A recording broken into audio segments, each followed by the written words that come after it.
Mesdames et messieurs, bonsoir, bienvenue à l'échiquier international. Ce que l'on craignait a fini par arriver presque sans surprise, bien sûr. Une chose est sûre en tous les cas, et que ce moment était attendu, voire prévisible, et que ce n'était qu'une question de temps et de mode opératoire, beaucoup plus. La réponse était vite arrivée, bien entendu. La flottille vers Gaza a été interceptée violemment par les forces de l'entité sioniste, l'on s'en doutait bien, mais loin des militants arrêtés, de l'illégalité de cette interception, nous aborderons ce soir, entre autres, le traitement médiatique réservé à cette nouvelle qui passe comme un fait divers dans les médias occidentaux, qui continuent d'être dans leur rôle, c'est-à-dire le déni le plus total. Pendant que certains poursuivent leur narratif sur l'existence ou pas d'un génocide à Gaza, d'autres disent non, monsieur le président, ce n'est pas aux historiens de qualifier le génocide des Palestiniens. C'est ainsi qu'ont répondu près de 1300 avocats au président français Emmanuel Macron, des avocats qui ont choisi de prendre les choses en main plutôt que de se complaire dans le silence. Tout de suite, les développements.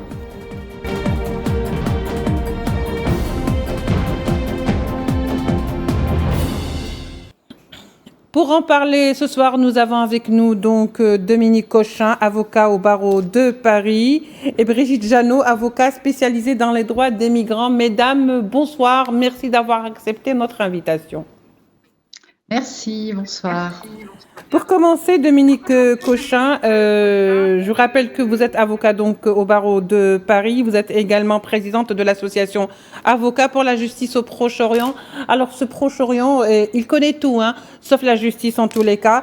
Et en ce moment, avec la flottille, est-ce qu'on peut dire aujourd'hui que l'interception de cette flottille hier dans la violence à 3 heures du matin, à les militants qui donc s'attendaient quelque part justement à cette interception à un moment donné, mais le problème c'est est-ce qu'on peut parler d'interception illégale étant donné que l'entité sioniste a procédé donc à cet arrêt alors que la flottille se trouvait en haute mer, c'est-à-dire dans les eaux internationales et non dans ces eaux. Oui, alors, tout à Dominique. fait. On peut parler, on a la Convention des Nations Unies sur le droit de la mer. Cette convention, elle s'impose même aux États non signataires.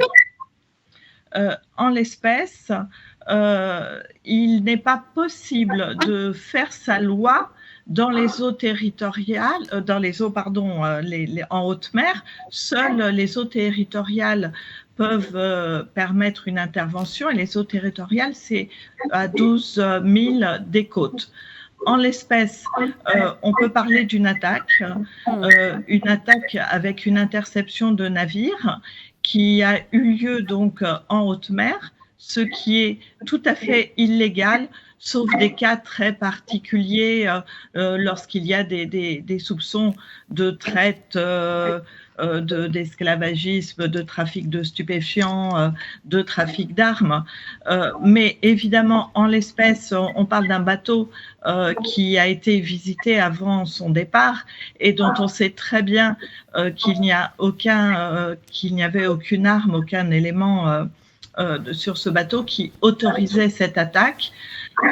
On est particulièrement choqué de l'absence de réaction des autorités françaises. Oui. L'Espagne a rappelé l'ambassadeur parce qu'il y avait également un ressortissant espagnol à bord. Donc, l'ambassadeur d'Israël a été convoqué. Concernant la France, on a presque l'impression qu'on reproche aux victimes de cette agression d'avoir été agressées au motif qu'on les avait prévenus qu'ils seraient agressés. Oui. Cette situation et ce manque de réaction est totalement inacceptable. On se rappelle que précédemment, un navire avait été confisqué, jamais rendu. La situation pourrait être la même. Et aujourd'hui, on vient quasiment considérer que les personnes qui étaient à bord de ce navire se trouvent illégalement en Israël, alors qu'elles ont été kidnappées et emmenées en Israël. Oui. Aujourd'hui, on parle d'une expulsion. Oui, alors on peut carrément parler d'otages, parce que de toute façon, certains ont été libérés après avoir signé leurs documents d'expulsion, d'autres ont refusé de le faire, comme par exemple Rima Hassan ne l'a pas fait, et 3 ou 4 encore militants français qui ont refusé de signer. On peut parler d'otages, Brigitte Janot, quelque part. Alors, Ou est-ce que... pour compléter ce qui vient d'être dit par ma consoeur Dominique Cochin, ce que je voudrais dire aussi, c'est qu'il s'agit d'un acte de piraterie dans la Oui. mesure où le blocus maritime de Gaza, depuis 2009, est illégal au regard des critères qui ont été dégagés par le manuel de San Remo. Parce qu'en effet, pour qu'un blocus maritime soit légal, licite, au regard du droit international, il va être proportionné à l'avantage militaire en tenant compte des effets sur la population civile. Or, on voit bien que ce blocus a des effets disproportionnés sur la population civile, puisqu'elle les expose à un risque de famine. Et la légalité du blocus doit également être envisagée au regard du contexte juridique. Or, nous savons qu'en 2024, plusieurs décisions ont été rendues par la Cour internationale de justice, disant que Gaza est occupée de manière illégale par Israël. Donc, on a affaire à un blocus qui est radicalement illégal. Et donc, on a affaire à un acte d'agression dans la mesure où il sert cette occupation illégale. Donc, je suis tout à fait d'accord avec ce qui est dit par Dominique Cochin, en ce qu'on a affaire à un arrêt qui est irrégulier et à une détention arbitraire des militants. Alors, effectivement, on peut les appeler, on peut les qualifier d'otages, sans préciser que c'est assez flou la situation juridique à la date d'aujourd'hui, puisque on nous indique que, soi-disant, que certains militants ont refusé leur extradition. Apparemment, ce n'est pas du tout le cas. Simplement, on voulait leur faire signe par lesquels ils reconnaissaient bien le caractère irrégulier de leur démarche. Oui. Ils sont apparemment, à raison, refusé de signer ces documents. Oui, Brigitte, c'est bon. Alors je disais que, comme disait Dominique Cochin, c'est carrément un acte illégal. Est-ce qu'on peut parler, Brigitte, si vous êtes toujours avec nous, de prise d'otage? Parce que de toute façon, il y en a qui ont refusé de signer le document. Peut-être que la Suédoise l'a faite, mais Rima Hassan ne l'a pas faite. 3 autres ne l'ont pas fait. Et justement, le ministre des Affaires étrangères français avait dit, comme vous disiez donc, Dominique, qu'on leur reprochait presque, ils étaient coupables d'avoir pris cette flottille pour aller casser ce blocus sur Gaza, Dominique. Oui, tout à fait. Alors qu'en réalité, on est en présence d'une action humanitaire qui va dans le sens de la position des Nations Unies, qui va dans le sens de la position de la Cour internationale de justice, à savoir tout mettre en œuvre pour mettre un terme à cette situation de génocidaire. Et on intercepte ce navire pour maintenir un blocus et donc maintenir, on peut même parler vraiment de crime, parce que maintenir le blocus, c'est continuer à affamer les populations dans un contexte, et ça je pense que c'est important de le rappeler, dans lequel la seule organisation américaine qui est autorisée à distribuer la nourriture par Israël, en fait, vise, semble-t-il, à faire converger les populations dans des poches de population, dans des endroits à proximité de la nourriture, en quelque sorte, pour avoir une forte concentration de population, pas seulement pour leur tuer, mais aussi pour libérer au bénéfice des troupes israéliennes, la bande de Gaza en concentrant les habitants sur des zones précises. Donc, on est dans une situation d'entretien d'un blocus illégal, de maintien d'une famine et de déplacement de population avec, et moi j'insiste là-dessus en tant qu'avocat française, avec, on a presque l'impression d'une forme de complicité parce que comme par hasard, l'événement s'est déroulé à une date qui en France était un jour férié avec un long week-end. Et ce qui a entraîné le jour de l'événement, le jour même, une plus faible réaction, même si les jours qui ont suivi, et fort heureusement de par le monde et en France et ailleurs en Europe, on a vu une très très forte mobilisation citoyenne. Et des manifestations pour cette flottille et pour la Palestine. Brigitte Jeannot, comment peut-on qualifier aujourd'hui, au moment où, si vous voulez, l'heure est grave, réellement grave, puisqu'on n'en a pas encore fini avec tous les militants, d'autres ont été renvoyés chez eux, d'autres pas, et on ne connaît pas encore ce qui leur est arrivé. Comment peut-on comprendre, si vous voulez, la réaction de certains partis de la classe politique française qui ont dénoncé cette opération, qui l'ont même tournée en dérision et qui ont été très hostiles à l'encontre de cette flottille? Vous savez, en France, le contexte médiatique depuis 20 mois est absolument insupportable.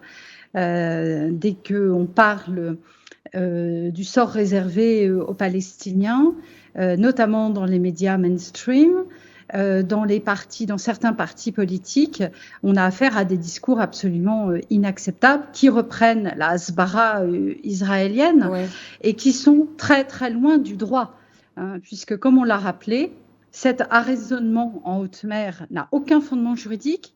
On ne devrait se focaliser que sur une chose, c'est sur cette détention arbitraire des militants.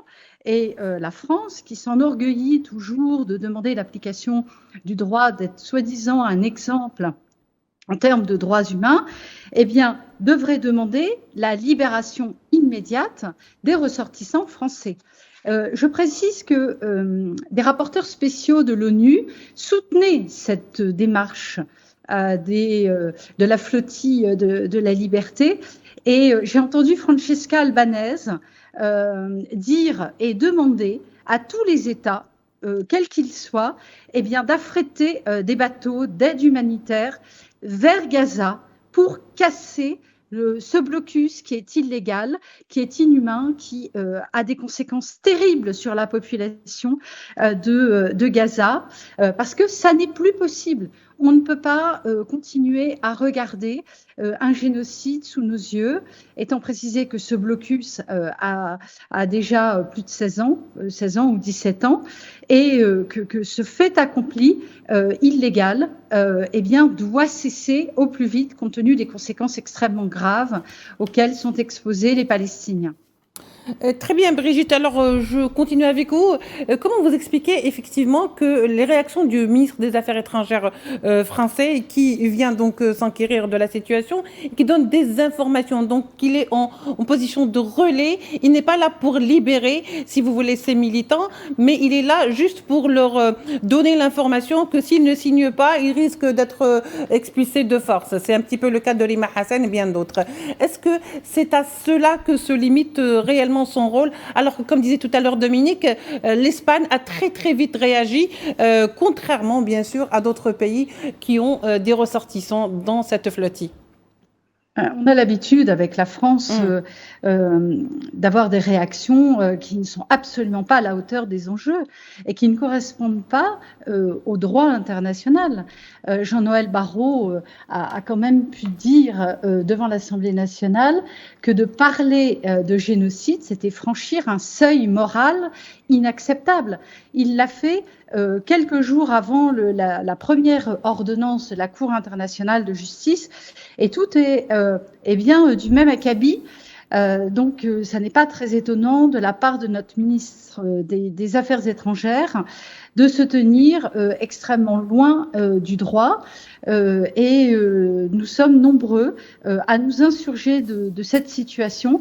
C'est la raison pour laquelle les avocats français ont fait une tribune pour s'adresser à Monsieur le Président de la République en disant que ça suffit.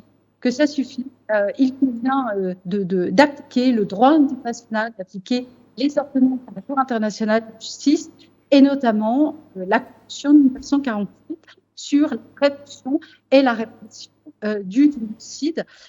Parce que là, maintenant, il faut que ce soit le président de la République qui parle d'une voix forte et surtout agisse en cohérence avec des paroles très fortes.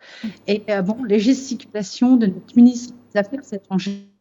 Très bien. Donc, Brigitte Jeannot, maître Brigitte Jeannot, on va revenir vers vous justement par rapport à cette lettre adressée au président Macron, sur les propos qu'il a tenus concernant le génocide. Lorsque, donc, interviewé, il avait dit qu'il faut que ce soit les historiens qui fassent ce travail de reconnaissance, si c'est un génocide ou pas. Nous aurons donc votre opinion et votre avis surtout et votre réaction là-dessus, juste après donc passer à Dominique Cochin. Maître Dominique Cochin, quel sera aujourd'hui le sort de ceux qui ont refusé de signer le document de leur expulsion? Ils seront jugés en justice puis expulsés de force?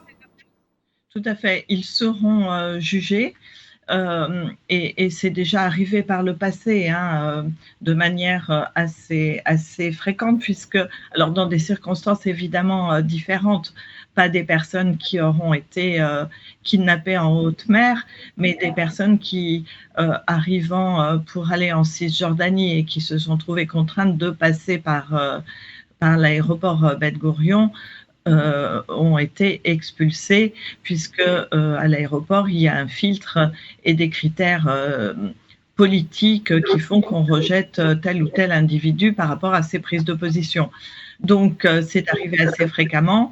Il y a des jugements, il y a même parfois des amendes. Et les personnes sont expulsées de force, effectivement.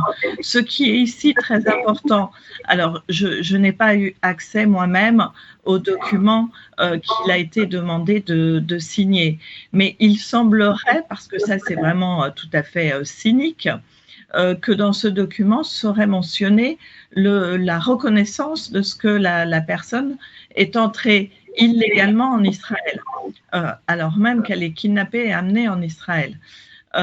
Et que ce déplacement, évidemment, est totalement illégal au regard de tous les critères de droit international et au regard des critères les plus élevés concernant le droit d'aller et venir qui est attaché aux personnes.